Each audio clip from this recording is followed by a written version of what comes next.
Okay, guys, so I welcome you to Lesson 1, KINOCAMP in English Introduction, and we're going to cover such topics as origins of the word film, film as the seventh art, and milestones of cinema history.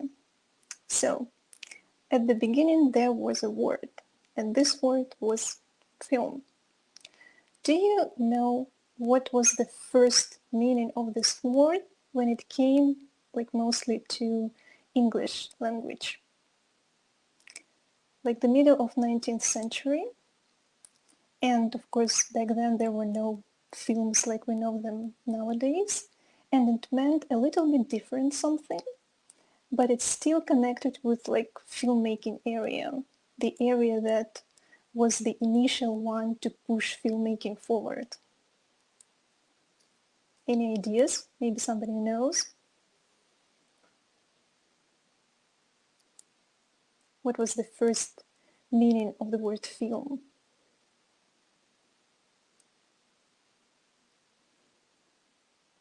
Steam engine, Sean. That's no, not really.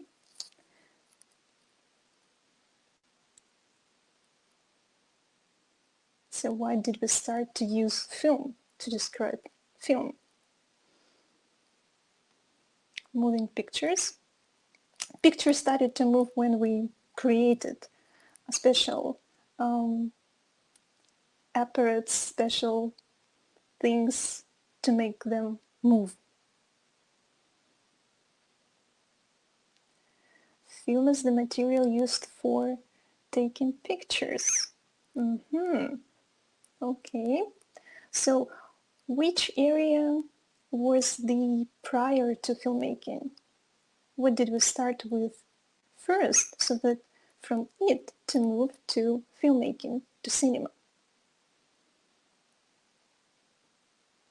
If cinema was about moving pictures, but when they didn't move, they were just pictures or photographs.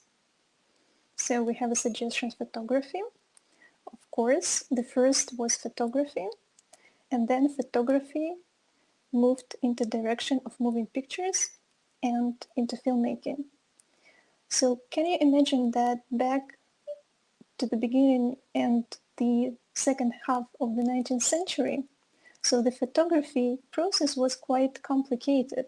So there were no paper film or something. So there were special plates which were covered with special coating, which was called film. And was then like a projection of image. So film was the special coating that was covered, this plastic plate was covered with this special chemical thing. So that was film. Which other words do we use to describe and connect to filmmaking process? Maybe synonymic words.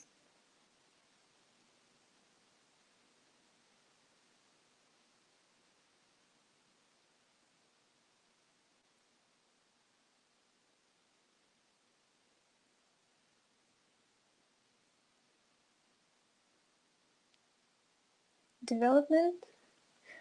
Well, yeah, so if we're speaking about how we can see the picture, so of course it's like the development of picture.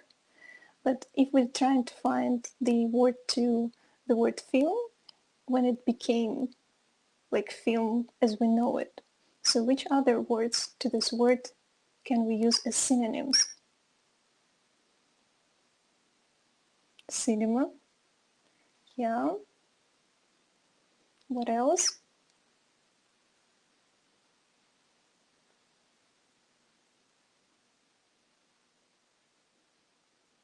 Movie. Yeah.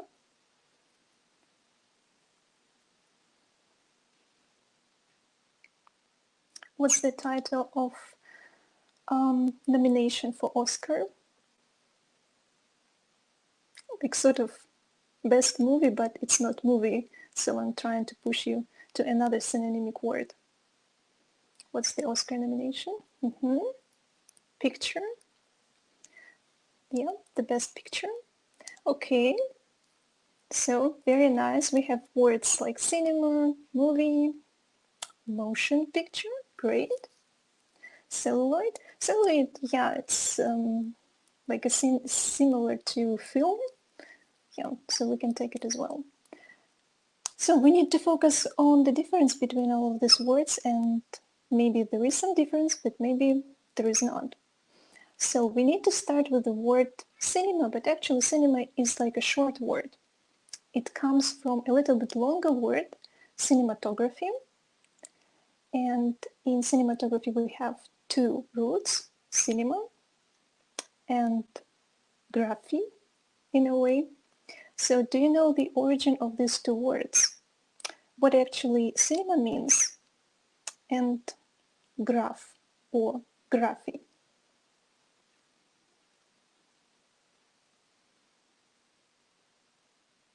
Because cinematography describes what actually happens in cinematography.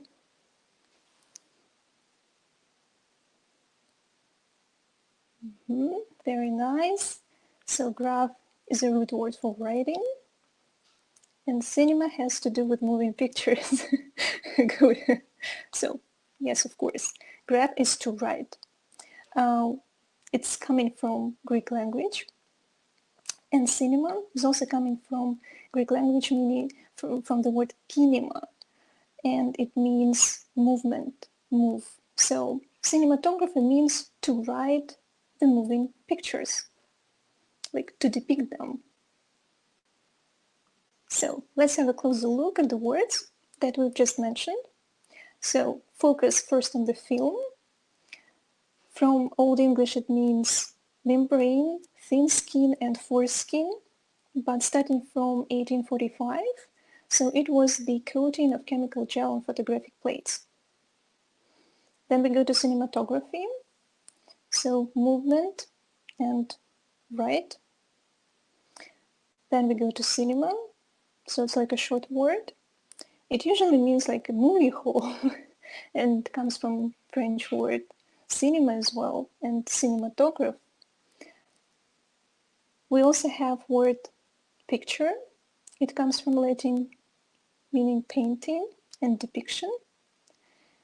And we also have word movie, which is usually positioned like American English slang, and it means film as well. So we have Noah from the States. Noah, can you confirm that actually movie is really a slang word and it has a little bit like a lower connotation that, for example, picture is like this high connotation of the word, then film is like neutral one and movie is like a slang word? Because this is what you find in dictionary, but sometimes reality can be different. So Noah confirms. It's usually used in less artistic meanings. But anyway, so if you Google and you ask like best movies, so you will find different pictures and films and movies under this word movie. But just for your information, movie is a little bit more like a slang word. So you cannot really find a nomination for Oscar like best movie. Though talking about Oscar, you would probably hear like best movie, like best movie from Oscar that year or this year. Okay, so moving a little bit from linguistic point of view to philosophical one. So while we were creating words to deal with cinema and filmmaking, people were trying also to think about what was happening and what's this process of filmmaking, how to relate to it, and was it a new form of art? Back to 19th century and the beginning of 20th century, so it was really hard to understand so what it was. But you're sitting now in 21st century and you a little bit know the film history. So what do you think? Is cinema some art form? Can we take it as an art form?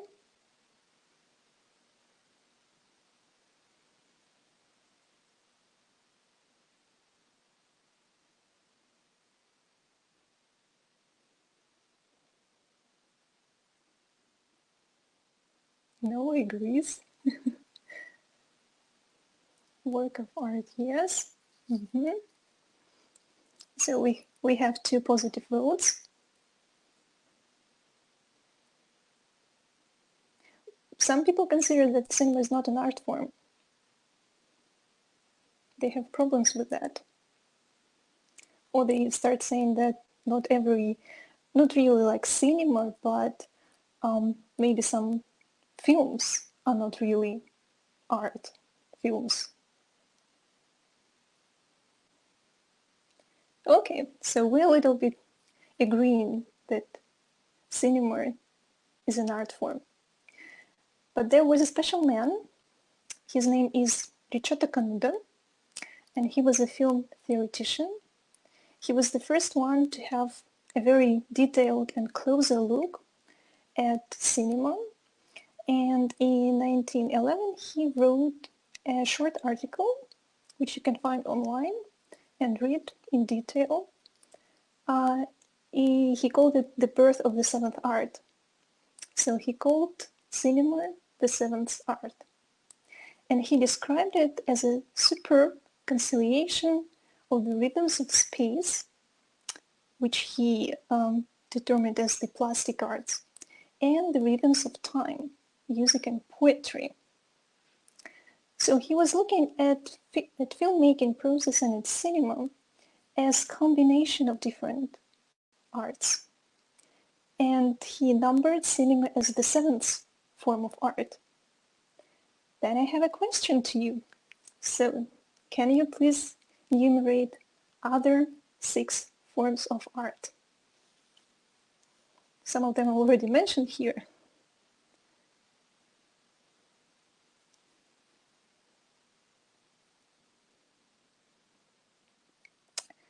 We have more students joined us. Hello, welcome, join us. So we're already trying to identify filmmaking as an art form. And we are trying, since cinema is the seventh art, we are trying to find out which other forms of art we know.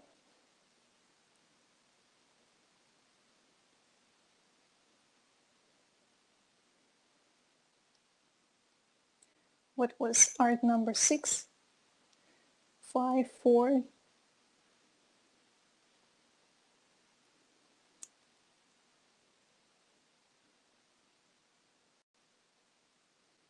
So music, drawing, painting,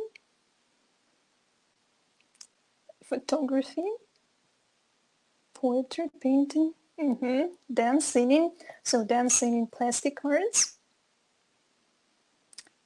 If we go and travel back, really, really back, so what was probably the first art?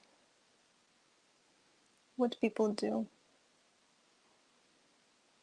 when they didn't read? Well, probably they, of course, danced and they sang martial arts.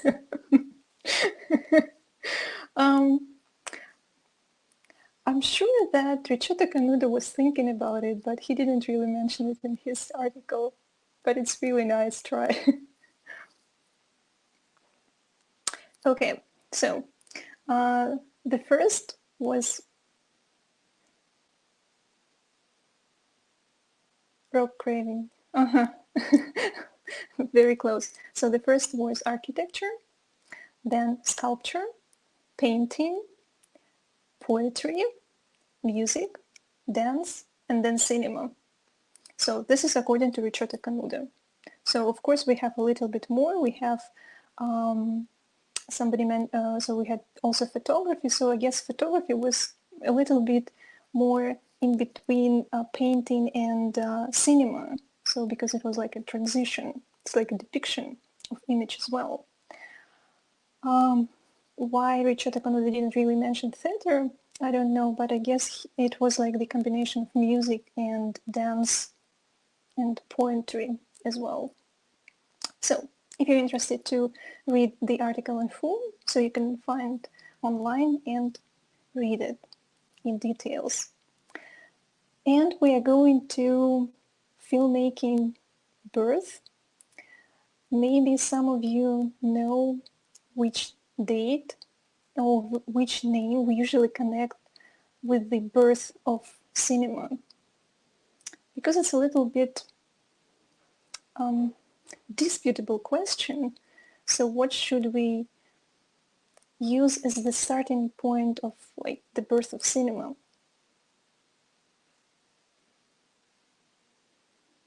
Any names? Any dates special? Like, when do we celebrate the birth of cinema?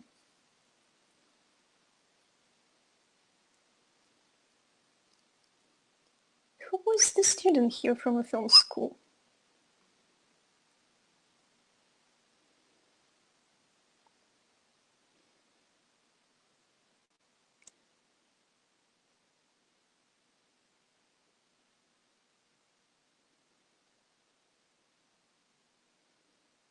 Vikram, that was you. You're a student. You should know. I guess you have film history. We have announced the Lumiere brothers. That's, of course, these guys are the most popular, but no, they were unfortunately not the first very one. 1896.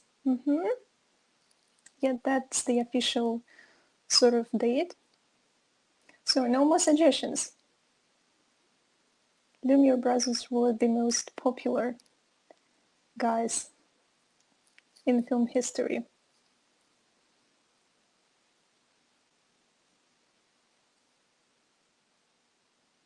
So let me just show them the next slide, and probably something will ring the bell.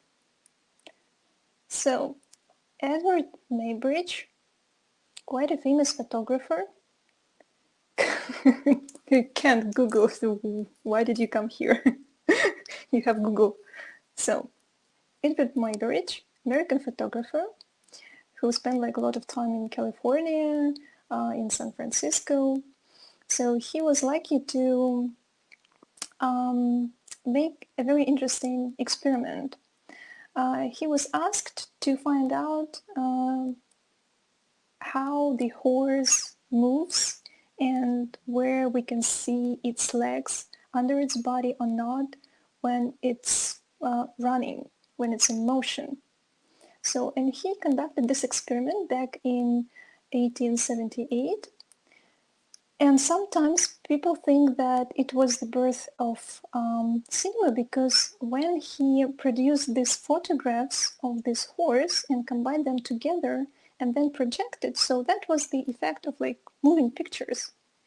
But the thing was that he didn't really take these pictures like at one time and from a single camera. So if you can see here, there are 12 different shots, so there were 12 different cameras, and they were put on the line, and while the horse was running in front of them, so each camera was taking one shot. And then, so these photographs were combined, and sort of like a movie was produced. But since it was not made with the help of one camera and printed on one film, so we cannot really, from technical point of view, say that like cinema was born in 1878. I'm going to show you this video.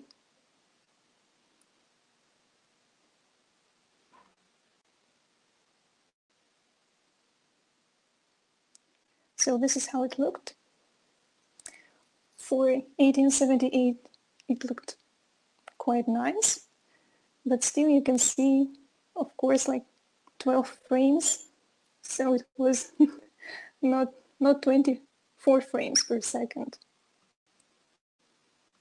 So have you ever heard about Edward Muybridge? Have you seen these photographs, the horse in motion?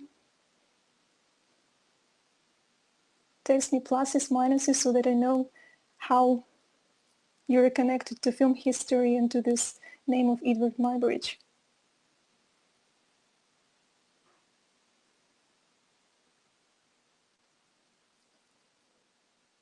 Okay. Read one nose.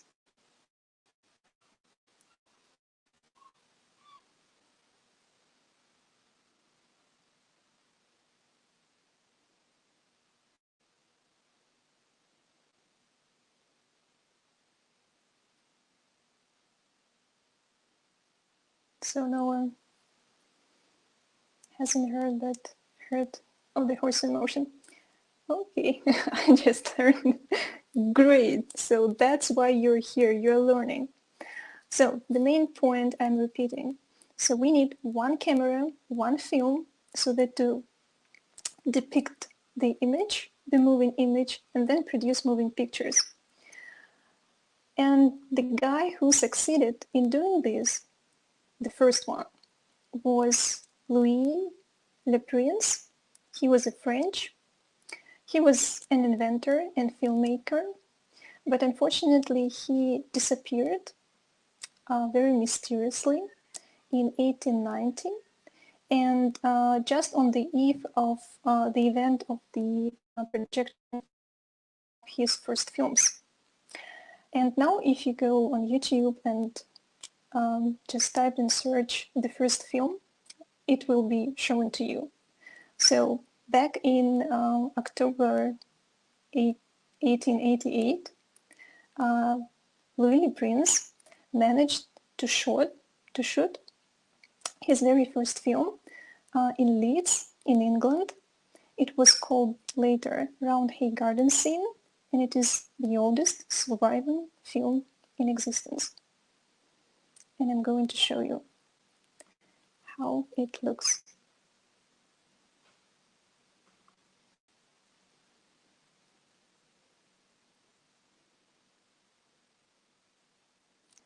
It's quite short, just a few frames, 8 of them. These people are his family and friends, and it was shot just in front of their house in the garden. And so that this film was sort of the first one that was supposed to be projected back in 1890, but it never happened. And then history started to look a little bit different. And all the glory went to the guys whom we know, who are on film history pages in all the books. And that's what we learn. Usually from this point we start learning at a film school. Before it, so it's just some information that is not really presented in film books, but hopefully nowadays people start investigating and researching film history more.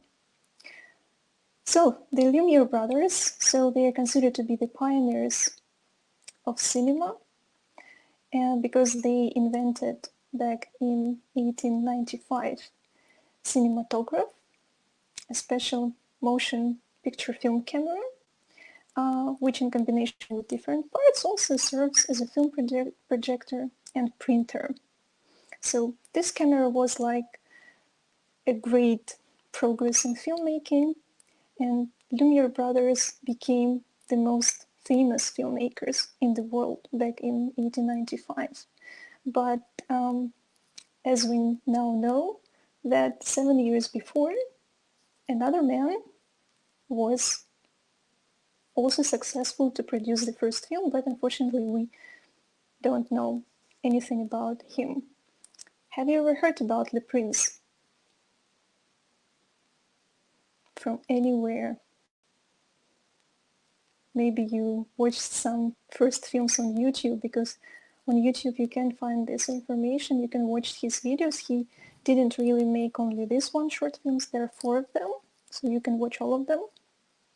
They are very short.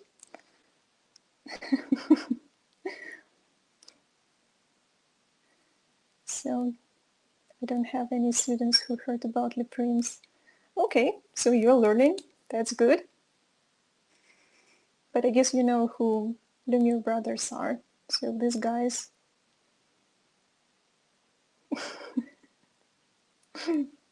Okay, So we are moving to the official date of birth of cinema. It happened on 28th of December 1895 in Paris at Grand Café, and it was the first paid public screening, so it was not a charity. And Lumiere brothers, who already shot they actually shot quite a lot of films during this year because they were trying to mostly to distribute them to, they were mostly like producers than filmmakers. They wanted to distribute their films. Therefore, they were concentrated on promotion, and they were successful in it, and therefore they're on film history pages. And on this day, they showed 10 films, 10 short films. And maybe you know which film they showed, the very first one that opened the Who movie screening.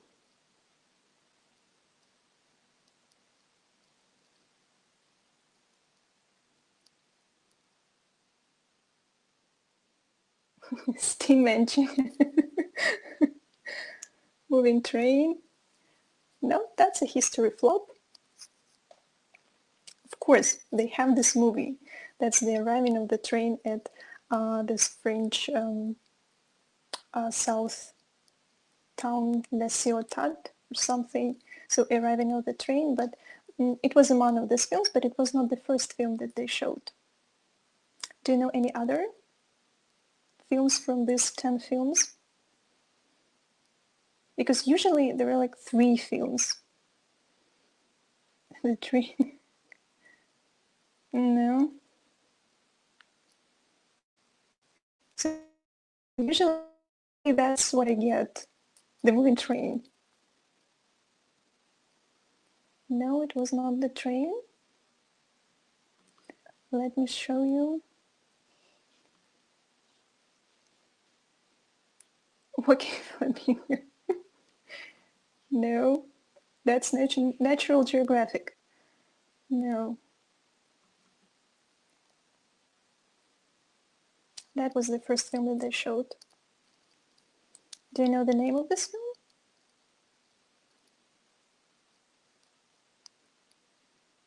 The official one.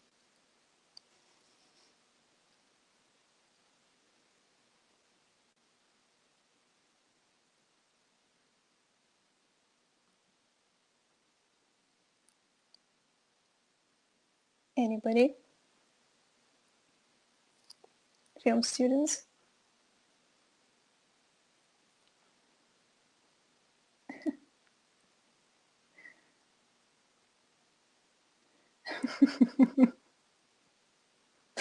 I mean, French? No! That's workers leaving the Lumiere factory in Lyon.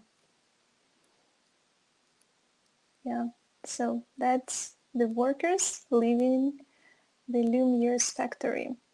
It was shot in Lyon, where Lumiere brothers founded their film studio. And now, actually, if you travel to Lyon, so there is the films there didn't, but you still have a film museum dedicated to them. So they lived in this house, which is now the museum. And this area, the factory, the gates, so the place, you can visit it. So if you go to Lyon, so that could be your place of interest. So during this screening at Grand Café, there was an interesting lady who became the very first woman filmmaker. She was a pioneer, and she was quite a very active lady. She actually made and produced, and she was a screenwriter as well for these films. She produced more than 1,000 short films, and she also made a few feature films. Her name was Alice Guy Blanchet, and she is also famous to, she was also known to make the first narrative fiction film in 1896. which was called the cabbage phase. The thing is that when Alice saw the films that the Lumiere's brothers showed, she was mostly impressed not by the technical side of this screening, but she got interested in fiction filmmaking. So she tried to start writing scripts because Lumiere brothers, they focused mostly on documentaries, or back then they called these films actual films. And only then they became documentary films. So this genre was coined. And Alice started to think into fiction filmmaking. And let's have a look at the film that she produced back in 1896, The Cabbage Fairy.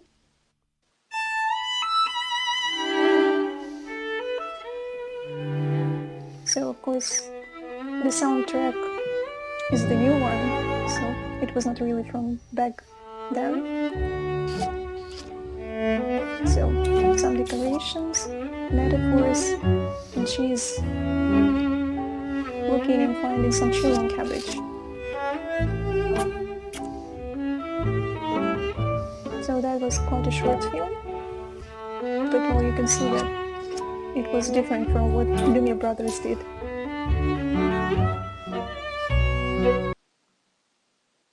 So have you heard about this first woman film director?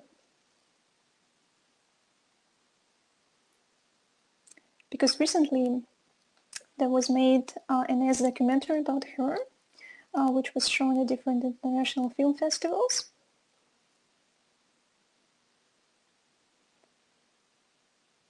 This film called Be Natural, and later I will give you a little bit more information where to find this film.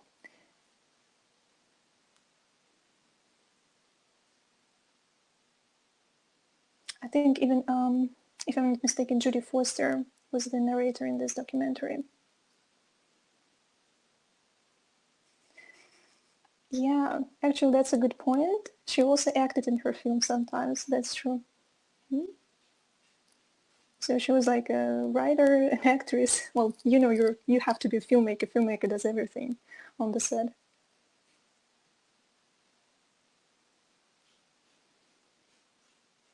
Okay, somebody heard. Well, anyway, so try to remember. We already know the names of Edward Muybridge, Louis Prince, Lumiere brothers, of course, Alice Guy Blanchet. So there was another guy who was at the screening and whose life changed radically after what he saw at Grand Café. His name was Georges Méliès. He was illusionist and he became a film director, scriptwriter. He was a great production designer. Maybe you heard about him because he made one of the most interesting and fantastic films back in 1902, which is called A Trip to the Moon. Here you can see the poster. So this poster is quite famous.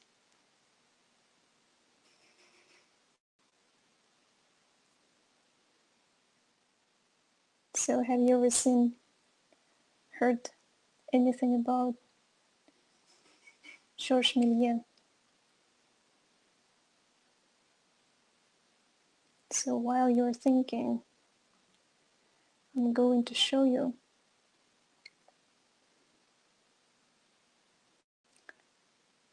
Okay, so now we're getting some positive.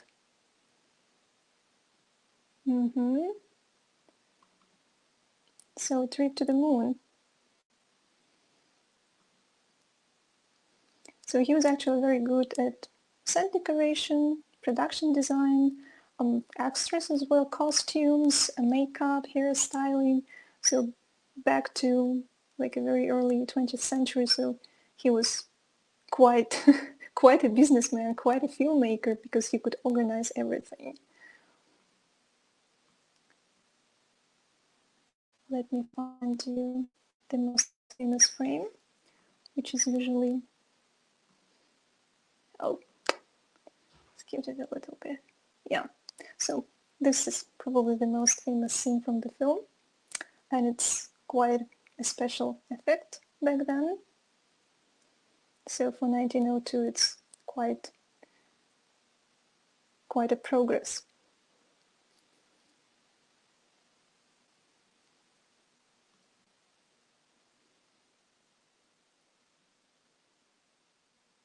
Mm-hmm.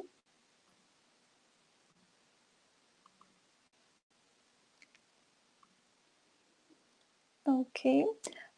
So if you follow Martin Scorsese career, so probably you heard of his film Hugo, and we have like a comment from Ridwan, so Hugo Cabrera pays homage to him. Yeah, so in Martin Scorsese's film Hugo, so there is some information about Georges Méliès. So if you haven't watched it, so you can watch it and you can find some interesting references to Georges Méliès in this film.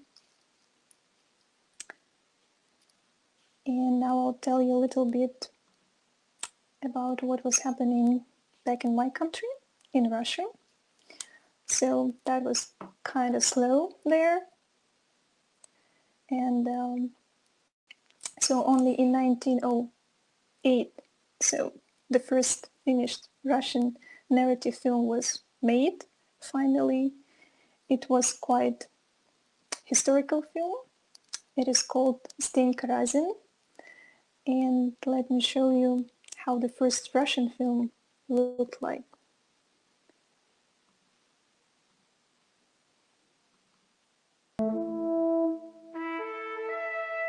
So that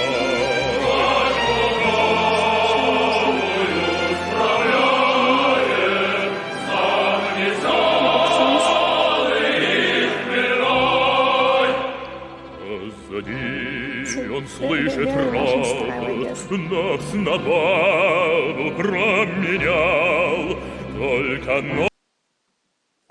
Yeah, so if you're interested, so you can always find this first Russian film and compare what was happening in other countries and what different countries had during the beginning of 20th century. So let's go back to America. Usually we connect film history, American film history, with the name of David Wark Griffith, and he was a very influential and probably one of the greatest film directors in filmmaking history. He was also a very talented producer, and he started his career back in New York. Actually, the whole process of filmmaking started in New York, because New York was the most famous city back then. Nobody really thought about California and Los Angeles, because if you focus on Hollywood area was first of all famous for estate and real estate agencies, and people were just buying the land for homes. They were not really thinking about having some business there. They were not really thinking about having film industry there. But in 1909 and 10, so Griffith had to travel to California, to Los Angeles, so that to shoot his short film. And when he traveled there, he saw the location, he saw the hills, and he fell in love with Hollywood. And back then, this sign of Hollywood was Hollywoodland, because they were trying to sell the land. So that was the advertising campaign. And Griffith decided to relocate from New York to Los Angeles and start organizing and founding film studios there. And that's how aspiring filmmakers and producers moved from New York to California, to Los Angeles, and the story of Hollywood started. And Griffith saw these huge territories, and he decided to produce feature films, not focusing on short films anymore. And he produced one of the greatest films of that time that became great films in film history. It was The Birth of a Nation and Intolerance. These films were epic. They had huge set decorations and big budgets. So Griffith was a very big producer and a very big film director in this sense. Do you know the name of Griffith? And probably you've seen one of his films, or maybe two of them. Let me check your comments here.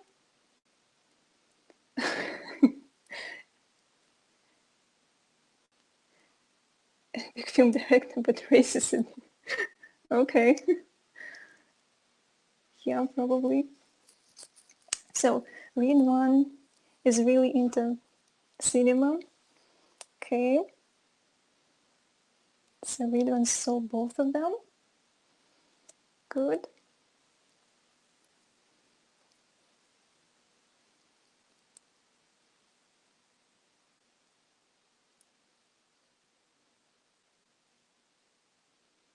So while people are thinking, I'll introduce another person who was a colleague of Griffith, Cecil Blount-DeMille.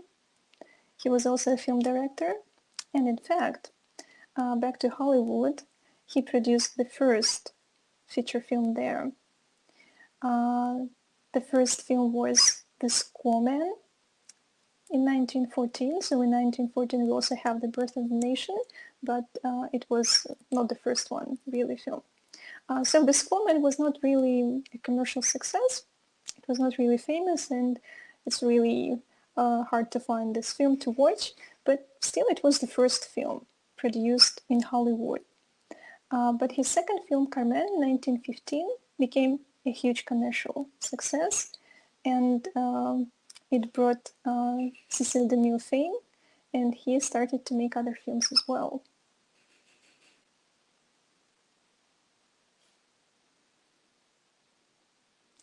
Yeah, so we will talk about United Artists a little bit later. Yeah, but we will remember the name of Griffith and how to connect them. So we have some films from India. Thank you for sharing. I'll just tell about India that I guess filmmaking in India started to develop because of Lumiere brothers, because they started to send their camera operators and projectionists with cameras so that to have different public shows. It happened all over the world and in Russia as well back in 1896, 97. So they were distributing their works. And of course they came to India as well and had these different screenings, and from this moment on, so they started to get involved in filmmaking business. And I expect that somewhere like 1905 or 7, 6, 8, I guess the first, what was the year the first like short film or something that we can say like the first short film in India was produced? Do you know like the exact year?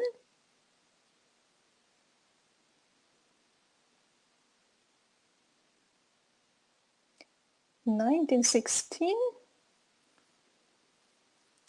I think it should be earlier. I mean, I think India like was in a way at the same level of Russia, so it should be 1913. We should check. Yeah, we should really check like what was the year, like how late the other countries were after France, for example. Yeah, France and the States. Okay, speaking about film studios.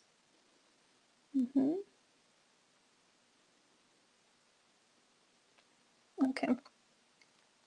So when film directors and different cameramen, they started to produce films. Of course, they started to form their businesses, and the big major film studios started to develop. And these film studios are still, some of them are still working. Some of them were acquired by other film studios, but I guess you know all of these film studios, and the oldest ones are Paramount Pictures, Universal Films, which were founded in 1912, Warner Brothers, 1923, Metro-Goldwyn-Mayer, 1924, and 20th Century Fox, 1935. It's a little bit, of course, later, but anyway, so these were the major studios, as they call them, or the Big Five. So we also had mention about United Artists. So I'll connect this comment to the next slide. So while we had the first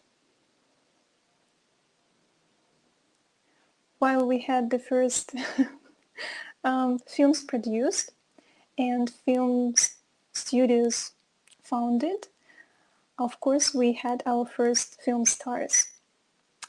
And these stars became quite famous and quite rich.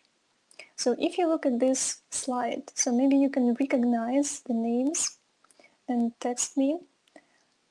So what are the names of the most famous silent era film stars? Chaplin. So sometimes people cannot really recognize him without his makeup and costume.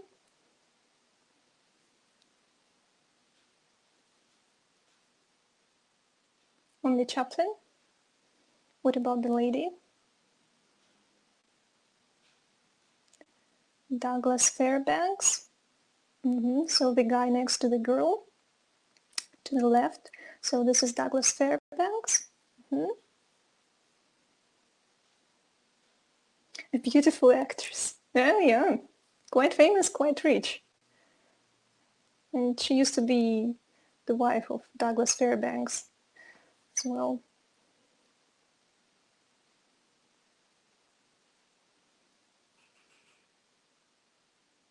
What about the guy next to Chaplin?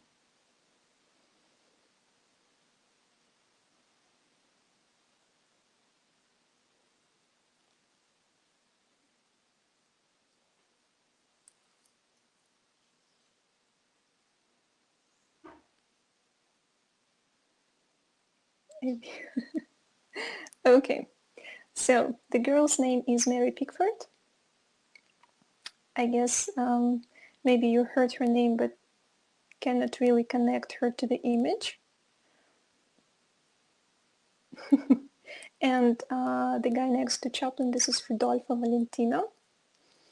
And he was like the sex symbol of silent era, but unfortunately he left and passed away when he was quite young and successful, and Hollywood was really mourning his death.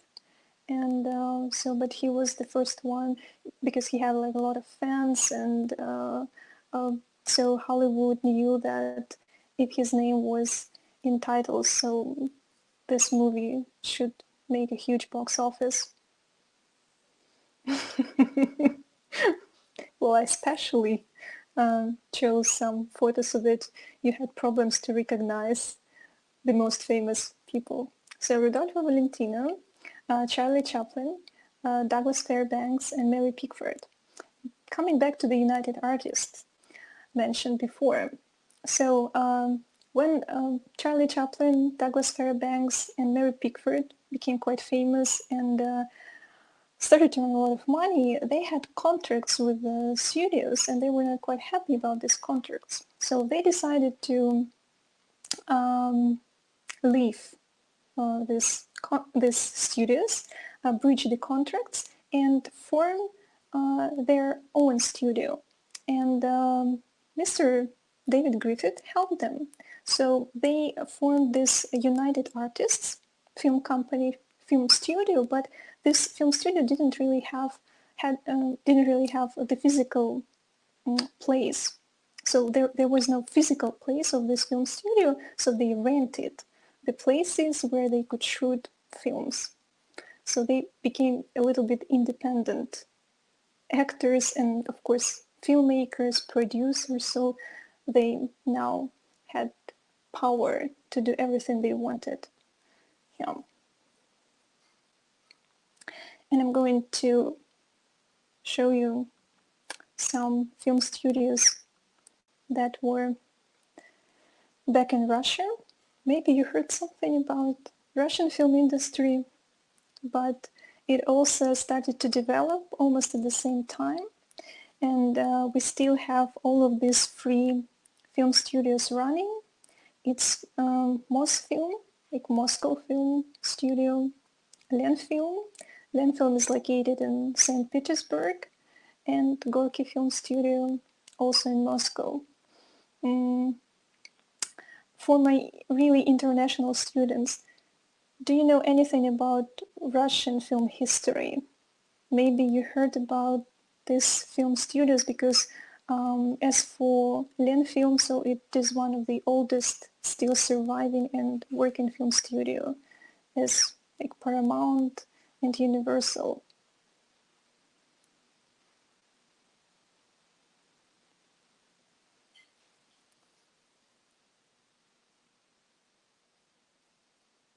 Any pluses to Russian film history? No? Okay. Tarkovsky and Potemkin and Eisenstein. Speaking of Eisenstein and Battleship Potemkin. So, yes, our one of the most famous and worldly famous film directors and script writers, producers as well. So that was Sergei Eisenstein. He is also famous for his theory and practice of montage, which he implemented in Battleship Potemkin. Have you seen this film? Maybe you know which scene is special from this film, because it is usually presented to illustrate the special theory and practice of montage. So have you seen this Battleship Potemkin?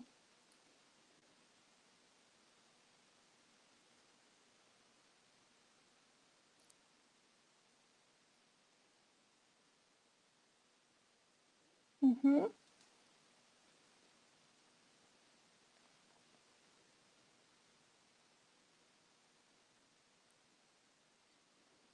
Odessa steps, that's right. Yeah, okay, that's very nice. I'm very happy that you know about this. Yeah, so if you want to refresh,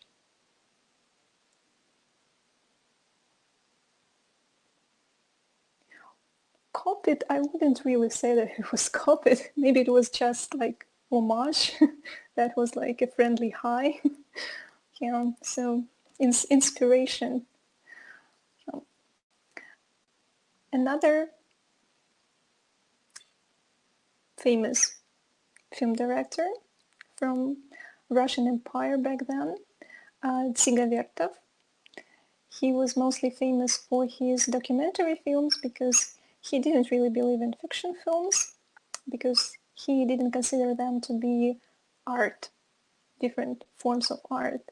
He only believed in documentaries, and he shot only documentary films. And one of them, Man with a Movie Camera, in 1929, is considered to be one of the most interesting pieces of work because it has combinations of different camera techniques that Dziga Vertov could think of back then. And so if you even see it now, you could be quite impressed what could a man do back then with camera and how to combine different shots together. Have you heard about Dziga Vertov? And maybe you've seen Man with a Movie Camera.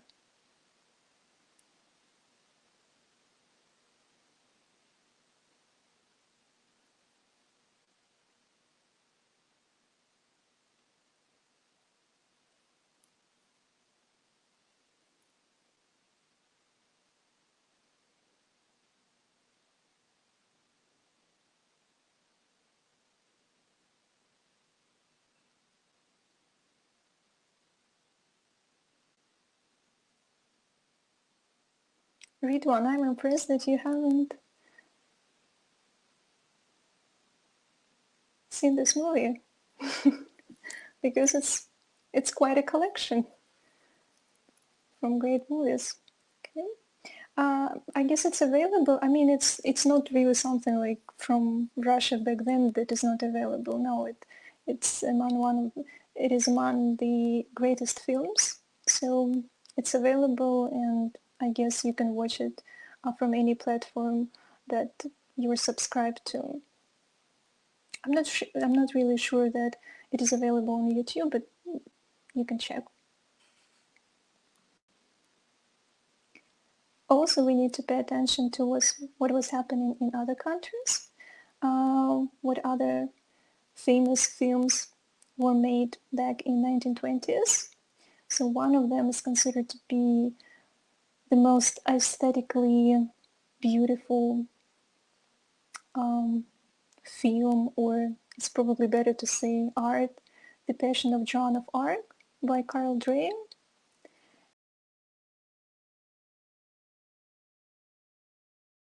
By Fritz Lang. So I guess we have people recognizing these films.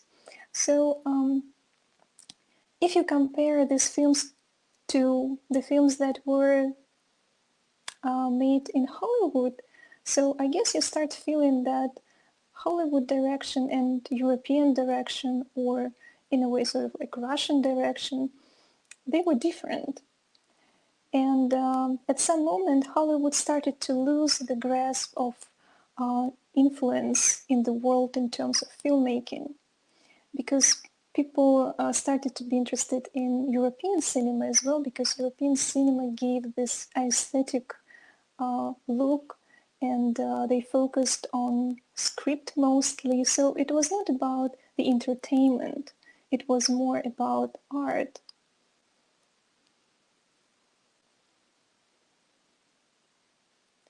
Well, Murnau is also a very interesting film director, and the first one coming from horror genre. So, and of course, I would put him here as well because he also had this special aesthetic, and if you look at the scenes, so I'm very happy that you know Mikhail Kalatozov, but he's a little bit later. Yeah, like his famous films, so they come a little bit later. Okay, so Hollywood was a little bit nervous that it started to lose its grasp of like the influence, the power in the world. And they started to think what they could create so that to get back the power. So we are coming to the end of 1920s. So what do you think Hollywood invented back then so that to return the power in the world game of filmmaking? So what innovation was made?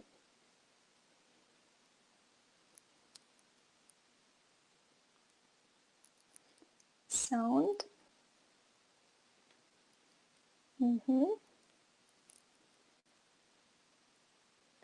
Okay.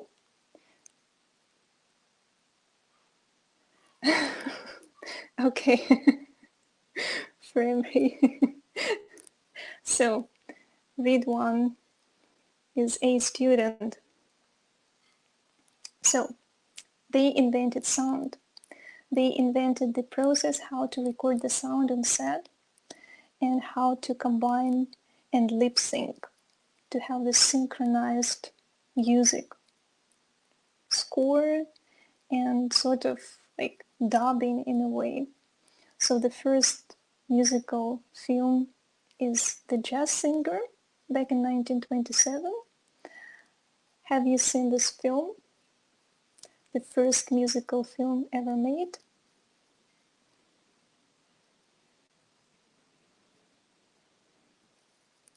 So while you're thinking, I'm going to show you this scene from this film. So what we're actually talking about.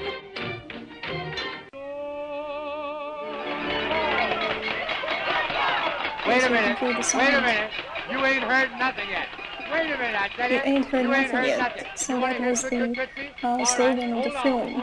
That was on the film posters. Play two tootsie, three chorus, you understand? And the third chorus, So I of whistle. course it Now give was it to 'em hard and all heavy. Go about right music in the film, and of course it was logical Nothing but to have blue music, skies from now on. and it was a huge progress. You like So that, that Mama? was a breakthrough back in I'm glad of it. 1927. I'd rather please you. So if you haven't watched this film yet, so fill the gaps.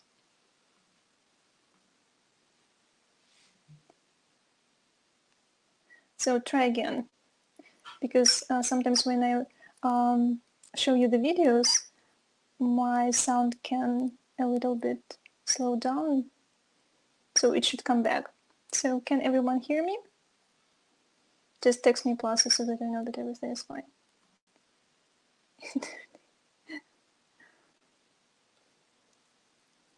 Yeah, okay. Yeah, so it can happen after the YouTube videos.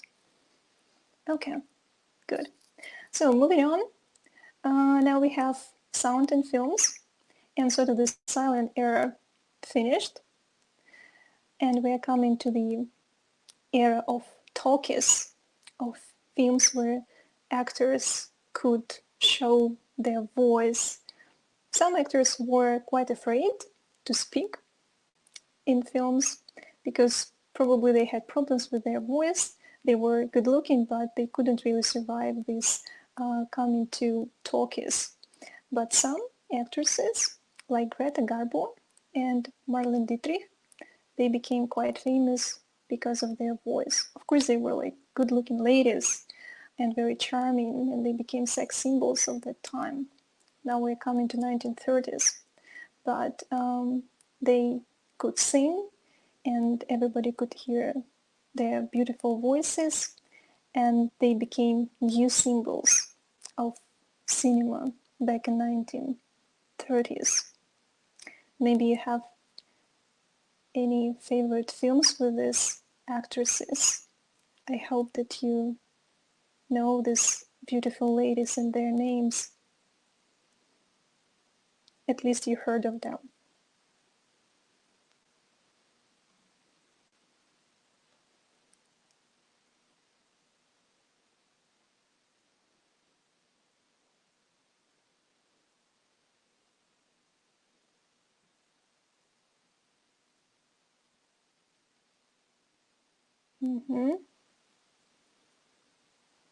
Ninochka. Yeah. Yeah, Ninochka is one of the, of course, great films. Okay. So, check biographies of these actresses, and I'm sure that you will find some great films to watch with them. And with the appearance of sound and films, cinema had to reorganize film production cycle, cinema theaters, because they had to start projecting films not only from image point of view, but from sound point of view as well. And it also opened the area of dubbing films into different languages, because when films were silent, so there was no question about which language the actors spoke. But when they started to speak, so on the one hand, it limited the countries where these films could be distributed. But on the other hand, filmmakers started to solve this problem, so they started to dub these films into other languages. And sometimes it was successful, sometimes not. And sometimes it was very surprising that the voice of a dub actor was not really corresponding to the real one. So it could be very surprising.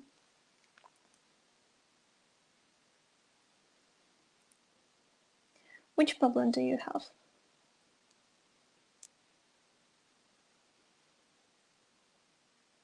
Oh, just reload the page, Perth. If you have any problems from technical point of view, just reload the page, re-enter the webinar room, and it should be fine. So because, yeah, you're from phone, so it could happen. Yeah, so just reload the page. Yeah, so try in Chrome. Chrome is better. Okay, so moving on. We have sound, we have image. Filmmakers start to experiment with color more. Of course, we had some sort of color back in 1915, 16, so we cannot really say so which picture was like the first color picture, because we cannot really say that. For example, when they started to have a little bit a red color or green color, so it was still a color, but not the full color palette. And so during 1930s, so they started to develop more opportunities to color pictures.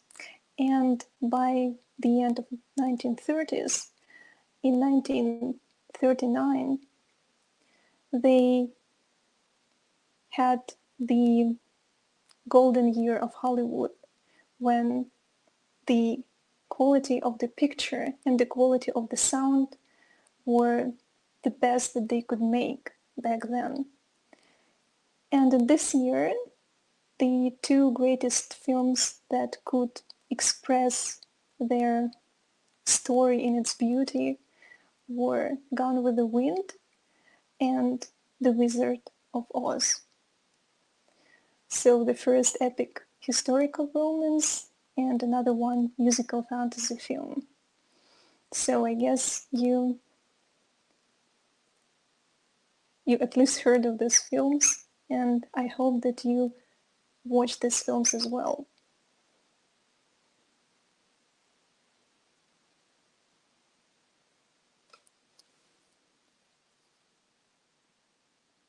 So, any pluses to these films?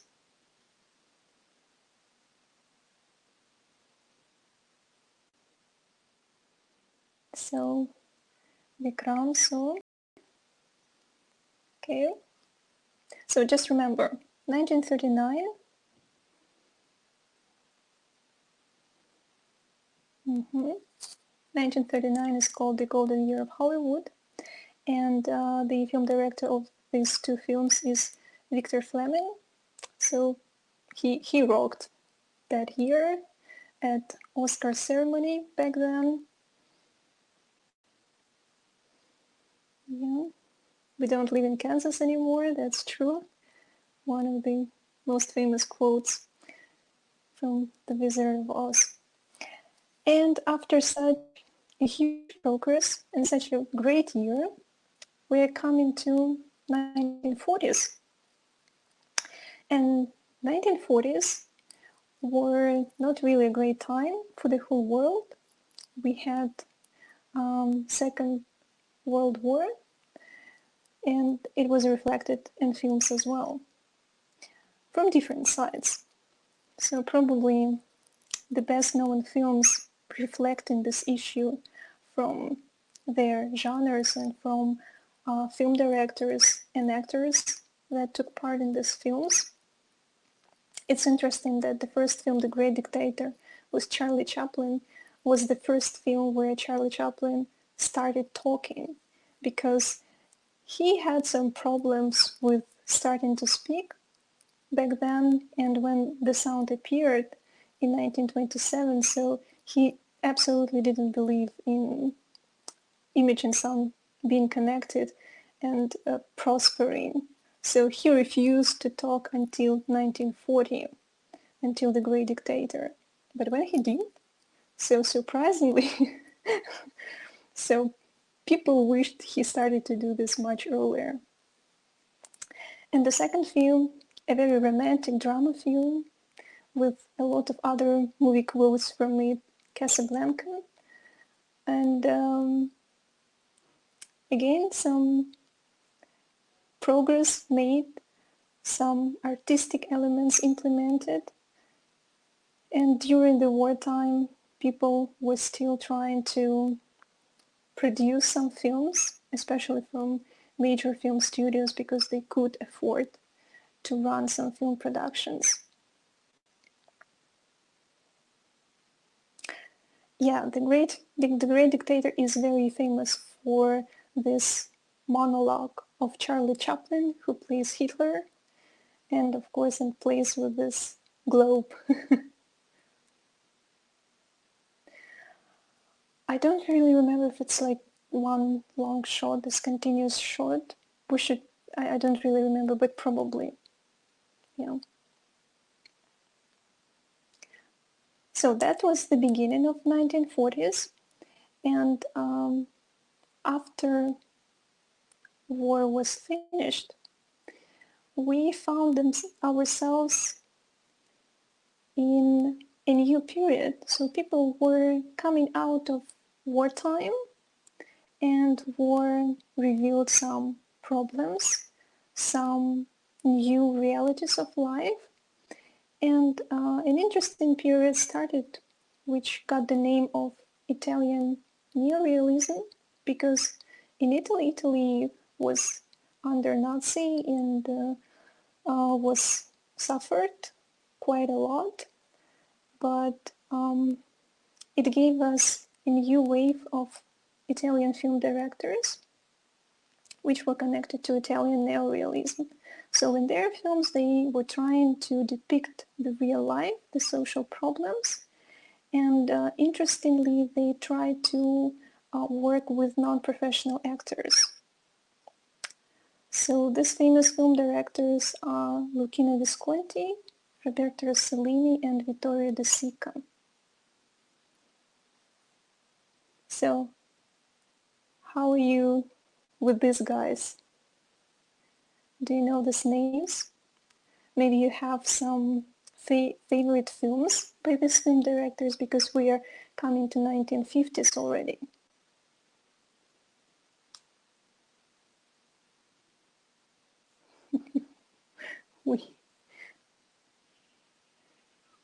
Yeah, I hope that you are coming to more famous, more known period of film history.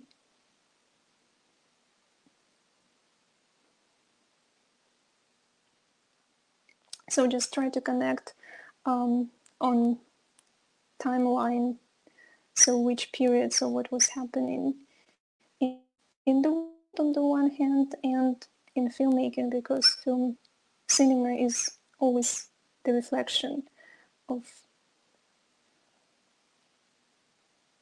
social life and what's happening there.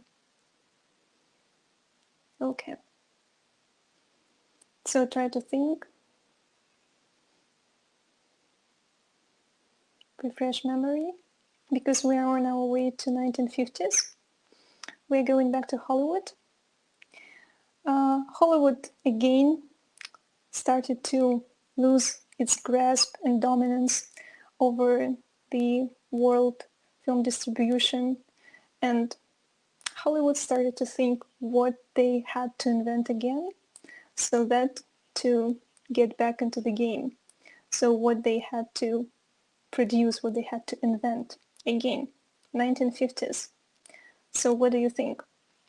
What was invented in sort of like projecting and having ability to watch 3D, to have sort of like an access to watch anything that you want, so that you can do it from anywhere. Not really anywhere, but so now on you could watch a film not really at a cinema theater.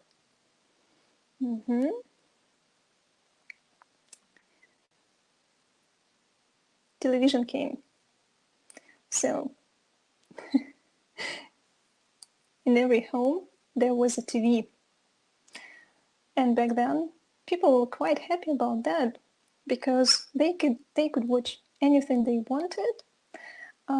They could get together in the evening and sit in family circle, enjoy talking, and it became like a tradition. So they didn't really, and it's free.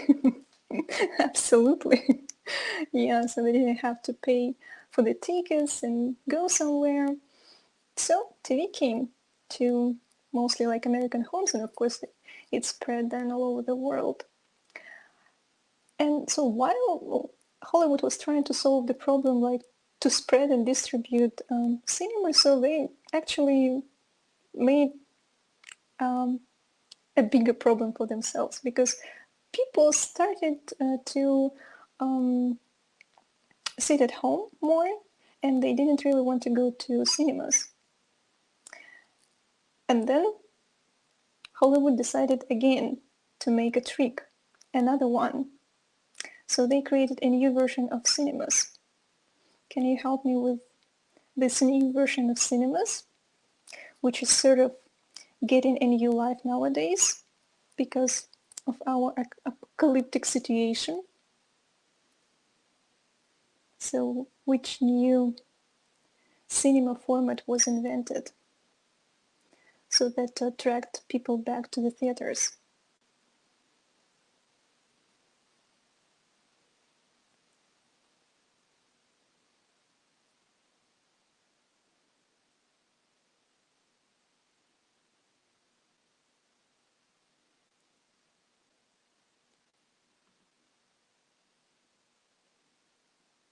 So-called drive-ins. Now it's about drive-ins. And it has slogan, good for families and couples. So on the one hand, it was quite an innovation, and you could take a car and ride to this drive-in. It could be like a date, a very romantic date for a couple, or if it was a film like a family film or a film for children, so you could go with children there, and you should not really worry about children making noise there, because it was like a parking lot, and it had a lot of space there, and children could run around. So anyway, that was a nice advertisement back then. So 1950s, television, TV sets, and drive-ins. That was happening from technical point of view, a little bit like socializing. But the mood that society had back then was a little bit more about being rebellious, being a little bit desperate, especially among young people, and being anti-conformists. And the most famous actors who represented this wave of rebellion were these two actors. Probably you can recognize them.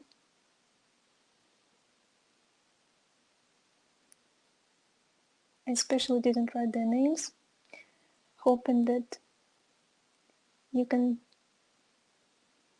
see and identify them.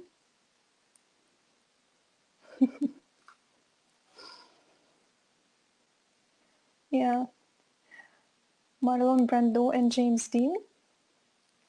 So mostly James Dean was the first one to be associated with rebellions and despair because he was young, he was in a way desperate, and he had this charming look, and in a way he was a little bit aggressive, and he liked speed driving in cars, and unfortunately he followed the same life path as Rodolfo Valentino, so he passed away quite early and joined Club 27. Marlon Brando had a much longer life and gave us more beautiful performances, but he also was associated with this new wave, new culture, youth culture, and I have a comment, new acting style. Yeah, so they were visiting Lee Strasberg acting school, and they were trying to focus on the new method of acting. So about acting, we're going to talk when we're going to talk about casting, but it's a little bit later. Yeah, but also a new method of acting was invented back in 1950s. So the desire to be more, to be free, to have more freedom, to express yourself, and to find the limits where actually not to have really limits. We're going to 1960s, where it was not only about the youth, it was about people. It was about a person and country, about person and society, and we should pay attention to two films. One of them is The Graduate, in a way romantic comedy drama with Dustin Hoffman. It was a little bit pushing the limits of what could be expressed in a way of sexuality, and on the other hand, sort of broad drama film, independent one, with Peter Fonda and Dennis Hopper, Easy Rider. It showed the portrait of America back in 1968, 69. So what was happening? Because filmmakers, they were trying to show not really the beautiful picture, but they were trying to speak about what was happening in the society. Because if you remember what was happening in the world and how Americans were trying to protest what was happening back then. So of course, Korean war with Vietnam, so Greenpeace, hippies, so it was all about changing, bringing some changes, and of course it was all reflected in filmmaking as well. So here we are coming to different new ways in different countries. So in France, new French wave or cinema verite. So the famous film directors from this new free wave were François Truffaut and Jean-Luc Godard. They were about technical freedom, artistic freedom. So they said that filmmakers should take the cameras, handheld them, and go to the streets and make films and be spontaneous, make improvisations, be creative about editing. So they were trying to free themselves and express themselves. In Italy, we had Italian New Wave, which was also about pushing the limits, trying to have more artistic expression, trying to break the rules of script structure. So they were trying to express themselves, they were trying to reflect the world around them. The names of Federico Fellini, Michelangelo Antonioni, Bernardo Bertolucci. I guess you know these guys too.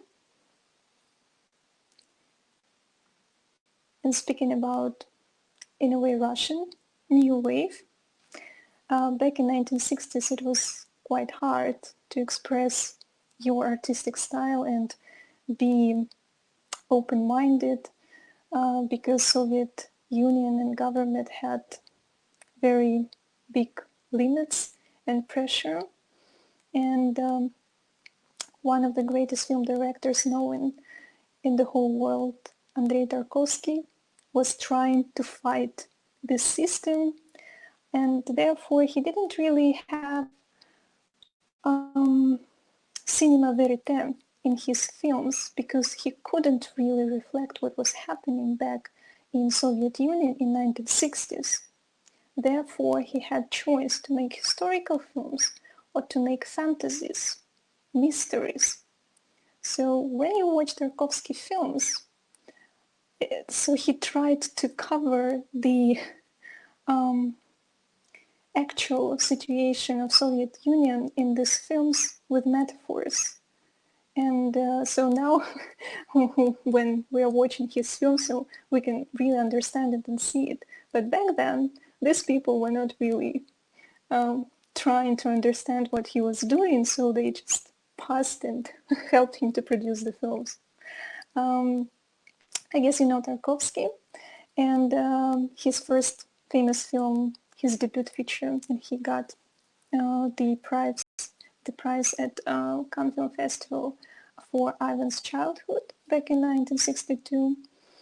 And his second, probably the most epic biography film, Andrei Rublev. Some people say that actually we still don't know the real biography of Andrei Rublev. We have his frescoes and sort of frescoes in churches, but we don't really know his biography. So Andrei Tarkovsky was reflecting his own biography in a way in this film, like a person who is fighting and trying to be an artist during the hard times. So that was the metaphor in this film.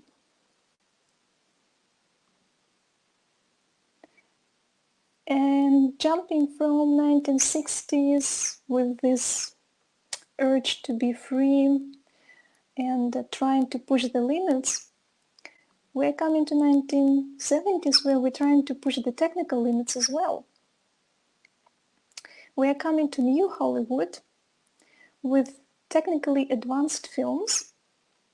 So you see Hollywood is trying to produce very technological, very entertaining films. So therefore you can see the difference between Hollywood films and European films. This is the rest of the world. The film directors of these films are called movie brats because they're united by some sort of film education, and they were friends in a way. So this new wave of film directors was coming to Hollywood. So Space Odyssey by Stanley Kubrick, The Godfather, Francis Ford Coppola, Jaws, Steven Spielberg, and George Lucas, Star Wars. Technically advanced with a lot of special effects, big budget, blockbusters, and the new wave of Hollywood. I hope that you have seen all of these films, or at least most of them. So please send me pluses.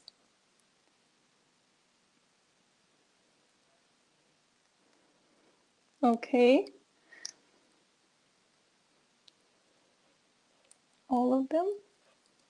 Great.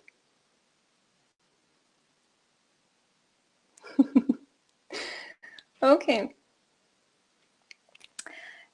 And have you seen these films? Because we're jumping to 1980s.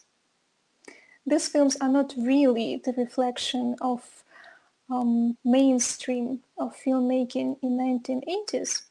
Because in 1980s, together with the technological progress from 1970s, science fiction films were produced, fantasies and adventure films. the new development of action films and horror films started to flourish as well.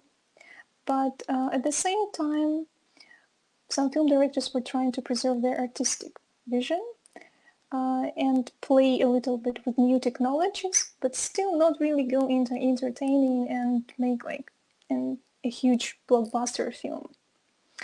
So one of the most interesting film directors from my point of view, humble, very one, film Brazil, science fiction by Terry Gilliam, and another one, romantic fantasy by Wim Wenders, The Sky Over Berlin. The Sky Over Berlin was then remade in Hollywood, and in 90s a film called City Angels or City of Angels with Nicolas Cage and Meg Ryan was produced. So that was a remake. The Sky Over Berlin is the original one. So have you seen these films? Brazil and The Sky Over Berlin. Do you know the names of Wings of Desire? Yeah, that's another name of this film. Well, if you haven't, so highly recommend it, so that to have a little bit artistic understanding of 1950s, 80s, because mostly during 1980s it was all about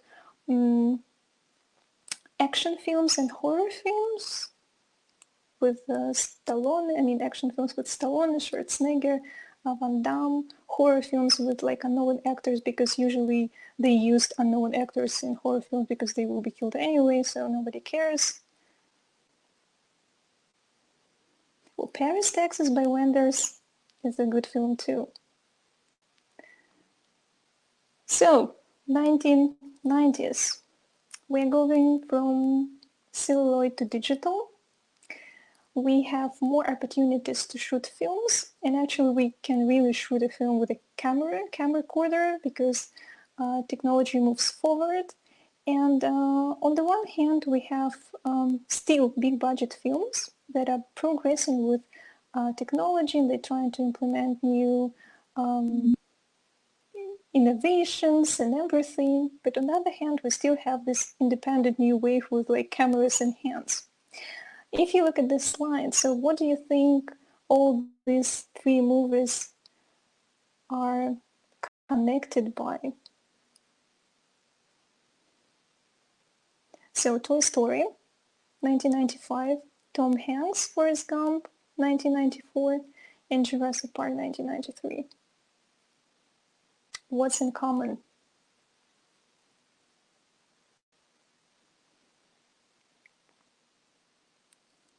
Computer-generated images. That's right, CGI.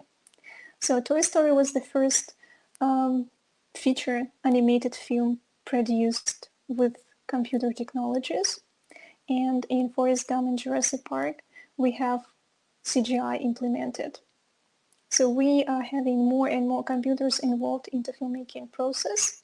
And on the one hand, of course, it gives more freedom. So, of course, it contributes a lot to editing. So you don't really have to do it with hands anymore. So you can have like the first version of Final Cut, I guess. And it helps you to experiment more. Some filmmakers are very happy to do it, especially if they're tied with big budgets and film studios. Other filmmakers are trying to be independent. They still believe in cinema verite. It's okay for them to have poor image with no CGI and to have this gritty realism. But if we take Gus Van Sant, so he was a little bit one foot in Hollywood with big productions, another one in independent filmmaking. So he had like a little bit mixed experience. But anyway, so we usually consider him as an independent filmmaker. Jim Jarmusch is also a bright, independent filmmaker from that time. And of course, very interesting film director Lars von Trier, who had Dogma 95 manifesto, where he remembered about cinema verite, and he was calling to film directors to take cameras in their hands, go outside and shoot films in real locations. He was not really pushing to documentaries, but he was pushing to life realism. Yeah. So in Russia, we also had a new Russian cinema. On the one hand, it is independent cinema. On the other hand, so they still had access to some budgets. I don't know if my international students have any clue about these names, like Andrei Zvyagintsov, Alexander Sakurov, or Alexei Balabanov. I'm really interested if you heard about these names because they are contemporary filmmakers. Unfortunately, Alexei Balabanov already passed away. Even Ridwan never heard. Ridwan, you're surprising me today. Okay, so at least, if you don't know, Alexander Sakurov was friends with Andrei Tarkovsky. He was, of course, younger. But so while he was studying, Tarkovsky was about to immigrate to Italy at the beginning of 1980. So during 1980, Sakurov was still studying, but when Tarkovsky saw his debut feature film, so he liked it a lot, and he saw him as a future art house film director. You can just, if you want to hear some recommendations what to watch, which movies to watch, they all made good films. So, and not so many actually. Like Tarkovsky made 7 films only. So Andrei Zvyagintsov started to make films from 2001, 2002. Alexander Sakurov made his first film in 1979. And Alexei Balabanov, just pay attention to the films that he made during 1990s. So these are the most, well, Andrei Zvyagintsov is a very famous film director from Cannes Film Festival, yeah, Levine.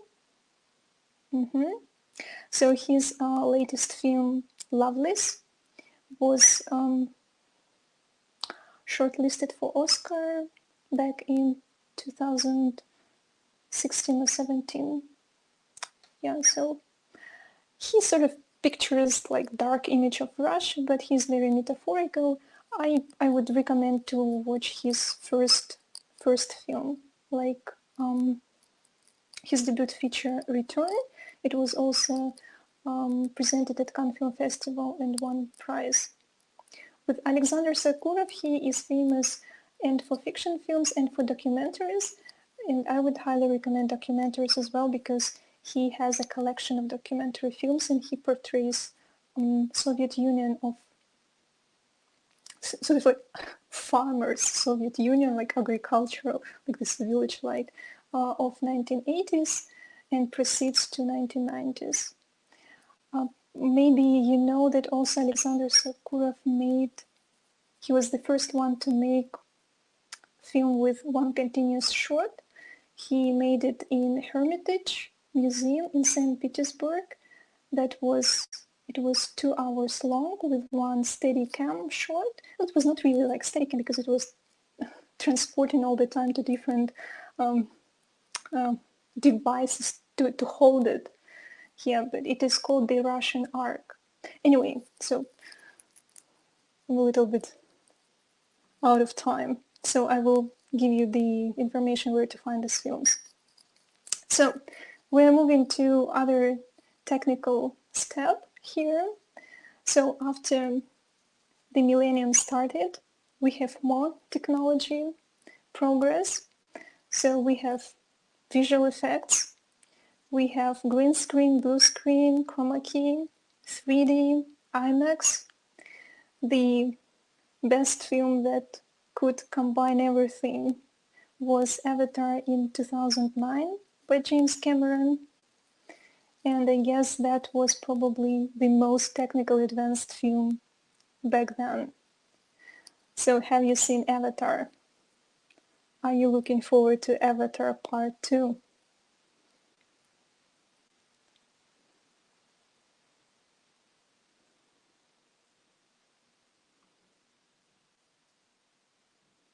Mm-hmm.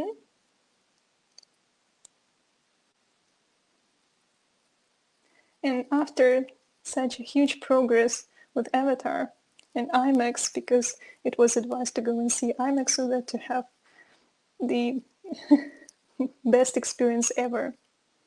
We are going to 2010s, and here we're sort of getting another level of free filmmaking from technical point of view. So now we can shoot films on mobiles, on screens. We have a new format like ScreenLive films. And we are coming to a new, we're replacing green screen and blue screen with LED screens, so that have more possibilities for cinematographers and to spend less time on post-production as well. So everything becomes more less time consuming and we're having more freedom. It becomes more maybe not so epic in way of film production.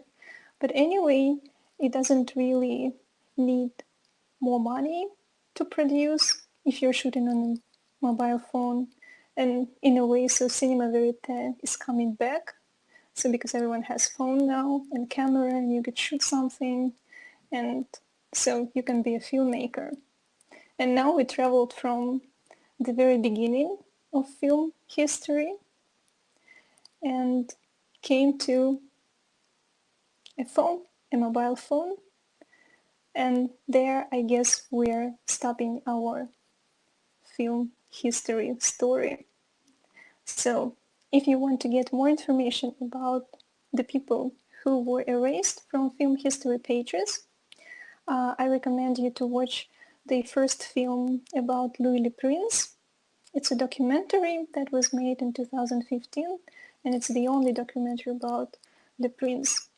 The second one is Be Natural. It's about Alice Guy Blanchet, the first woman film director. And if you haven't seen the story of Film Odyssey, a huge journey through all the film history stages, so you can also watch this documentary as well. And this is our completion of lesson 1. And I congratulate you. I know that I have a little bit more time than it was planned.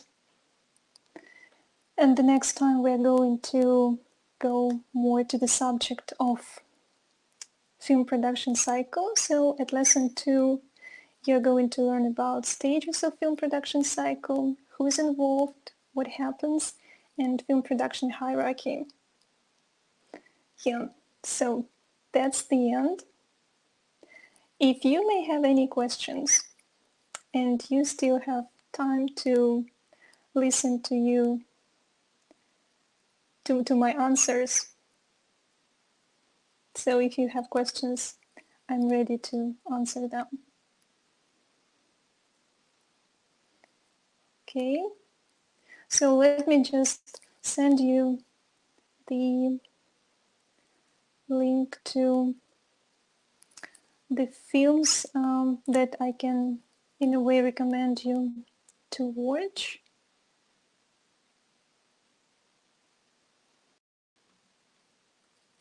So if you haven't visited my website, so now I'm promoting my website.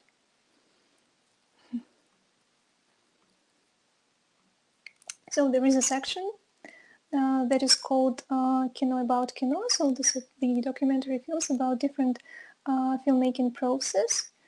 and you can find the links to the first film, like where to find them, IMDb and everything, Be Natural, and Story of Film Odyssey.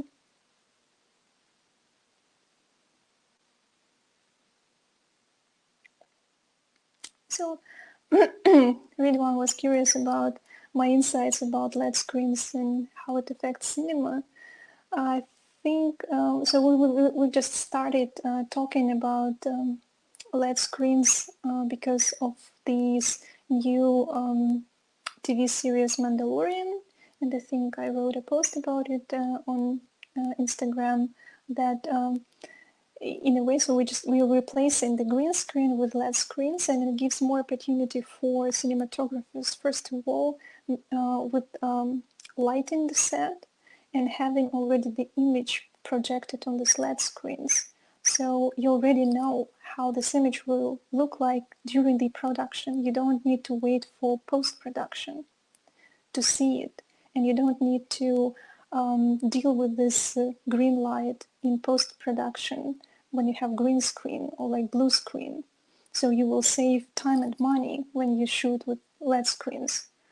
And people are getting more excited about this technology, but hopefully it will be more available for studios because they will need to build special stages with this LED screen. So I have no idea. I've asked my friends and colleagues in Russia, but they didn't really get any information. So they can be like, you can, I don't know that we really have this huge stage with LED screens. Maybe just like a part of it, like 2 LED screens to begin with.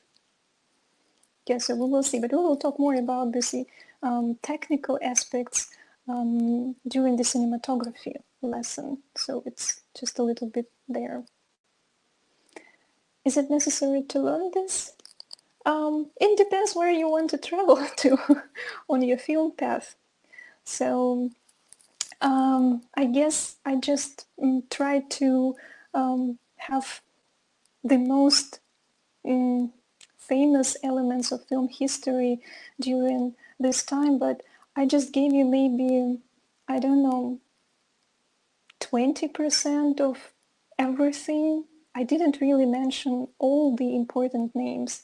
I just mentioned few of them. Of course, I gave you these starting points to have an idea what was happening during like this 10 years and another 10 years, so that you know how history developed.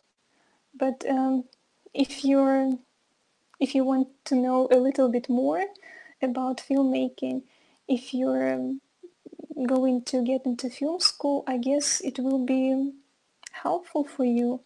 Now I have this, you're going to apply to, is that you who is going to apply to Toronto Film School or going to Toronto Film School?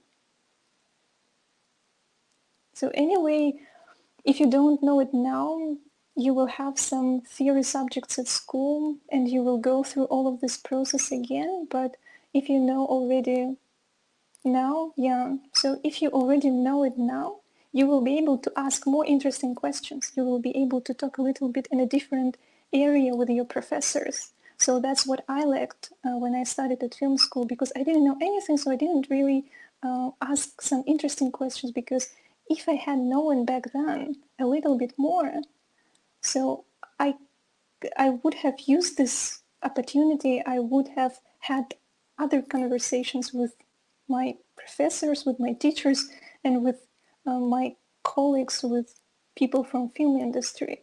But I didn't know it, unfortunately. So our conversations were mostly about like, oh, Lumiere brothers. Yeah, so.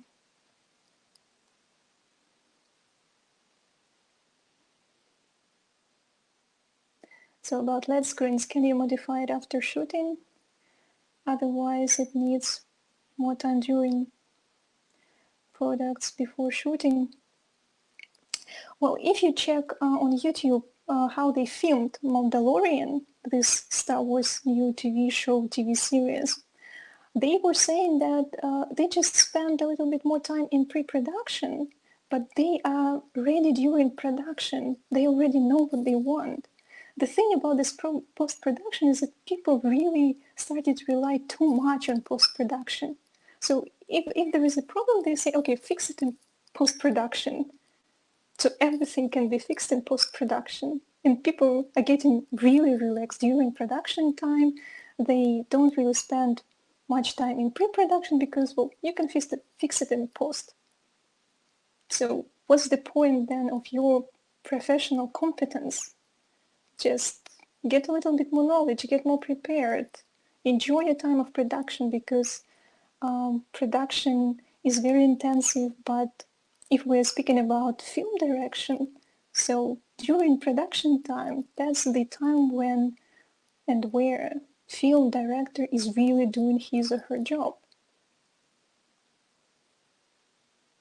Yeah, just they posted a lot of different videos how they made it, and I guess it will be quite interesting.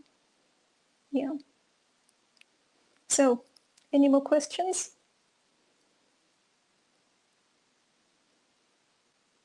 Oh, we're going to say goodbye to each other because I'm 20 minutes more. Yeah. Okay, I hope that you enjoyed it. I hope that you found it interesting and helpful and useful for your amateur film knowledge or your professional film knowledge. And I, of course, will be happy to see you at the next lesson. And you will get information and the recording of this lesson sent to your emails that you registered with. And soon I will publish the information when the next lessons will happen. Yeah. Thank you. I know that some of you live in different parts of the world, so either have a great evening or have a great day upcoming. So enjoy, watch new films. Now you know what to watch. And see you next time. Bye-bye.